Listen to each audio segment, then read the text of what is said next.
Everyone, कैसे हो आप सभी। और मैं आई हूँ आपको कुछ बताने के लिए रीट के बारे में। मैंने भी रीट का पेपर दिया था, वो था 28 तारीख को। और 28 तारीख को तीसरी शिफ्ट में लगा था मेरे, और मेरे सामाजिक विज्ञान है उसे लेवल 2 से दिया था। और पेपर का लेवल आपको मैं बता दूं कि मैंने 28 तारीख का पेपर दिया था, वो उसी के हिसाब से बता रही हूँ, क्योंकि 27 का तो मैंने दिया नहीं है ना।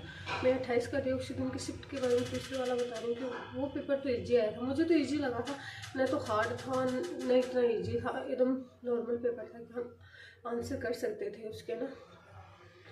और मेरा सेंटर, मैं सीकर की हूँ, तो मेरा सेंटर यहाँ रानौली आया था। तो मैं सुबह निकल गई थी और टाइम पर पहुँच गई थी, और बायोमेट्रिक हुआ था, सब कुछ स्कैन करके फ़ोटो फ्रेम सब करके और फिंगर वगैरह करके तभी एंट्री दी थी, इसलिए 1 घंटे पहले बताया गया था। हम पहुँच गए थे 8:11 पर सेंटर पर पहुँच गए थे, और 8:30 बजे अंदर मार दी। 1.5 घंटे तक हम अंदर बैठे रहते, क्या करें, बैठे थे आराम से। और फिर हमें दिया गया 10 बजे पेपर दिया हमने। पेपर किया, हिंदी का रे तो नॉर्मली होता है सभी का कि समाज, संधि, विग्रह, ये तो कुछ भी आ सकता है, इसको तो पढ़ना मतलब थोड़ा वैसे है। और रही बात जीके की, तो उसके कुछ क्वेश्चन थे जो मैंने पढ़े हुए थे, और मैंने वैसे रीट की इतनी तैयारी नहीं की, क्योंकि मैं फर्स्ट ग्रेड की तैयारी कर रही हूँ। तो कोचिंग की छुट्टी आई थी, हमारी छुट्टी पड़ी थी 22 तारीख से, नहीं 22 को कोचिंग लगी थी, 23 का टेस्ट था, तो 24 से छुट्टियाँ स्टार्ट हो गई थी। तो 24 से छुट्टियाँ स्टार्ट हुई, और आज है 2 तारीख तक छुट्टियाँ थी हमारी। तो 2 तारीख का भी टेस्ट था, वो भी कैंसिल हो गया, तो 2 तारीख से छुट्टी थी, उसी में पढ़ा था मैंने। 28 का पेपर था, तो 24, 25, 26, 27 इसी दिन में मैंने कलाम का जो वीडियो बना के डाले उन्होंने, सर ने जो फास्ट रिवीजन करवाया ना, तो मैं मैराथन क्लासें लगी 2-3 घंटे की। हिस्ट्री की वो ली थी, हिंदी की क्लासें वो ली थी, वैसे किया था। और संस्कृत का तो मैंने पिछले वाला ही देखा था कलाम का, और वैसे मैं कलाम का कोई वो नहीं कर रही हूँ ना, मैं बता रही हूँ अपना कलाम, मैंने कलाम से क्या क्या पढ़ा, उसी के हिसाब से मैंने रीट वाला किया है। अब देखते हैं 60% हो जाएगा, पता नहीं। और पेपर तो लेने दिए नहीं रीट, वहाँ पे पेपर तो वहाँ पे वापस रखवा लिए। पेपर होता तो फिर भी आंसर की मिला लेते। और जो क्वेश्चन याद है ना, मैं आपको बताती हूँ। मैंने आके ना लिखे थे, इतने सारे क्वेश्चन लिखे थे आने के बाद कि कौन कौन से क्वेश्चन पूछे थे। एक तो अरावली दिशा का क्रम पूछा था ना, अरावली की दिशा का क्रम कौन सा था, उत्तर से पूर्व मैंने किया था, पर इसमें कंफ्यूज हूँ मैं, करेक्ट नहीं पता इसका। एक पुरुष शासकता पूछी थी इसमें ना, पुरुष शासकता।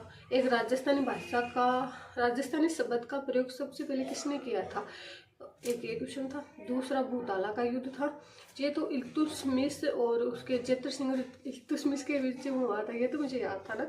एक उच्चतम न्यायालय समीक्षा के लिए किसके पास वापस भेज सकता है, उच्चतम न्यायालय का जो निर्णय होता है ना, वो उसकी समीक्षा के लिए वो किसके पास भेज सकता है। उसमें ऑप्शन थे प्रधानमंत्री, उच्च मंत्री, लोकसभा का अध्यक्ष या राज्यसभा का अध्यक्ष, इसका भी मुझे पता नहीं था।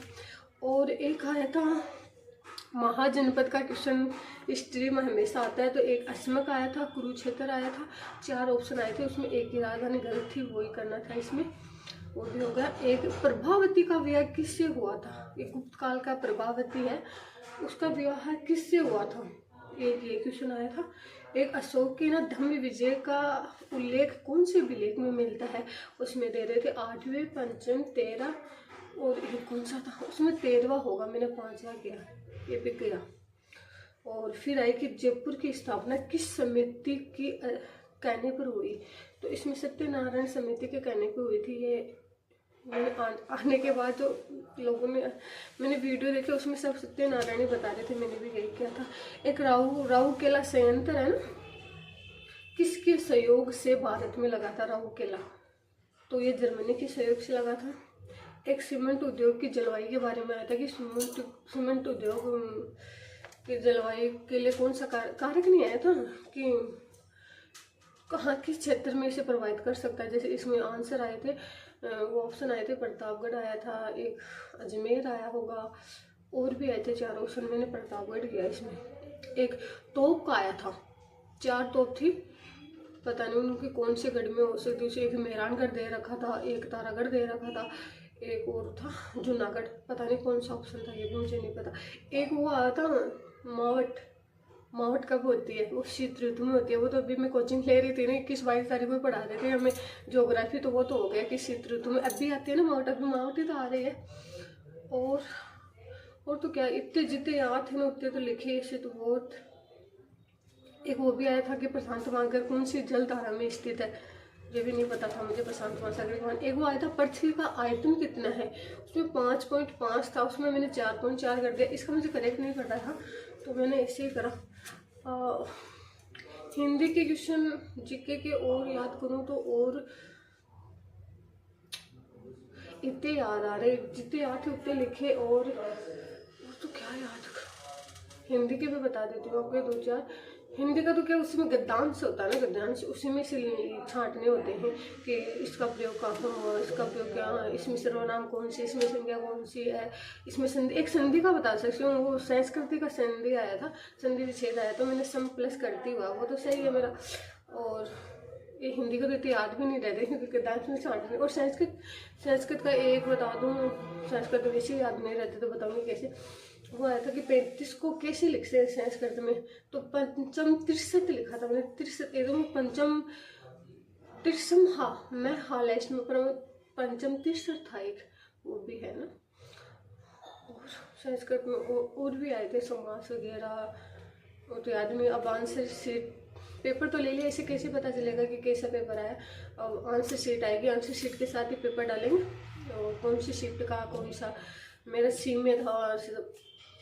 और आप लोगों को ज़रूर हम बताएंगे कि मेरा रीट का हुआ या नहीं हुआ। और मेरा रीट मैंने दूसरी बार दिया था, एक बार पहले दिया था जब पहले लगी थी, परी लगी थी ना, उसी वक्त मैंने भी रीट दिया था। उस वक्त मैं 82 पॉइंट कुछ से रही थी और हमें चाहिए थे 84 पॉइंट कुछ, उसमें 1-1.5 नंबर का अंतर रह गया था। और इस बार मैंने ऐसे ही दिया है, लगता है हो जाएगा, नहीं होगा पता नहीं, देखते हैं। और कोचिंग की रही बस फर्स्ट ग्रेड की बात में, तैयारी अभी 2 महीने से स्टार्ट की है, कोचिंग जाने के बाद ही दिसंबर में स्टार्ट की, भी 3 महीने हो गए कोचिंग जाते हुए। तो हमें सिर्फ जो कोचिंग में पढ़ाया उसी हिसाब से मैंने हिस्ट्री की। हिस्ट्री में भी कोई ऑप्शन मिलता है, जैसे भूताला का युद्ध है, ये पढ़ा हुआ तो ये सही हो गया। ये गुप्त काल ये तो चलता नहीं, मुगल काल है हमारे तो जीके में। और सब्जेक्ट मेरे SST है तो उसका भी तो ऑप्शन, उसके ज़्यादा क्वेश्चन नहीं आए। और शिक्षण विद्या सामाजिक की वो तो थोड़ी करनी थी दिमाग से, पर शिक्षण विद्या का पोर्शन थोड़ा कम था, सामाजिक में भी कम था और उसमें भी थोड़ा कम था, इतना हाई लेवल का नहीं है। और मनोविज्ञान साइकोलॉजी के बारे में तो मैं ये बता दूँ आपको कि ऐसा किसी का भी नाम नहीं है, जितने वैज्ञानिक है ना उनका किसी का भी नाम नहीं है कि ये विधि किसने दी, ये सिद्धांत किसने दिया, इसका तो एक भी वैज्ञानिक का नाम नहीं है। सब कुछ थ्योरी आई थी, ऐसे करना था कि क्वेश्चन के दिमाग से करना पड़ेगा। जैसे सिद्धांत आता ना कि ये सिद्धांत किसने दिया, तब तो दिक्कत हो जाती है कि कौन से वैज्ञानिक ने दिया होगा। पर ऐसे आएगा, अब कैसे बताऊँ कैसे आएगा, जब पेपर आएगा तब आप लोग देख लीजिए। और मेरा ओपिनियन है कि होगा तो मैं आप ज़रूर से ज़रूर शेयर करूँगी, और नहीं होगा तो भी शेयर करूँगी, क्योंकि पता तो चलना चाहिए कि हुआ ही नहीं है। और बाय बाय, मिलते हैं फर्स्ट ग्रेड का पेपर 23 जून को। और अब मेरी छुट्टियाँ चल रही है, आज का टेस्ट था, संडे का तो नहीं हुआ, तो कल से फिर से कोचिंग जाना है, फिर से वही रिटर्न करना है। ठीक है, बाय बाय, मिलते हैं फिर से।